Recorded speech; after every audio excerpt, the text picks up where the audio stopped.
નમસ્કાર દર્શક મિત્રો, હું છું ઈશિકા. આપ જોઈ રહ્યા છો નોબલ ઇન્ડિયા ન્યૂઝ. સમાચારમાં વાત કરીશું છોટાઉદેપુર જિલ્લાની. છોટાઉદેપુર જિલ્લાના નસવાડી તાલુકામાં પાણી પુરવઠા વિભાગની ઘોર બેદરકારી સામે આવી. નસવાડી પાસે આવેલા હરિપુરા ગામના સંપમાંથી પાણી ઓવરફ્લો થઈને બહાર વહેતું નજરે પડ્યું.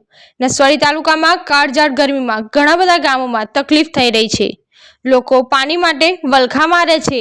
સરકાર દ્વારા કરોડો રૂપિયા ખર્ચીને લોકોને પાણીની સુવિધા પૂરી પાડવા માટે યોજનાઓ ચલાવવામાં આવે છે, જ્યારે કે બીજી તરફ પાણી પુરવઠા વિભાગ દ્વારા કાળજી ના લેવાતા હરિપુરા ગામે સંપમાંથી છેલ્લા 8 થી 10 દિવસથી હજારો લીટર પાણી ઓવરફ્લો થઈને વહી જાય છે.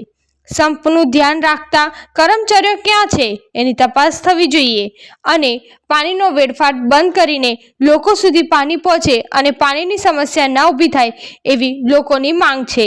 નસવાડીથી ધર્મેશ ભીલનો રિપોર્ટ. ધન્યવાદ.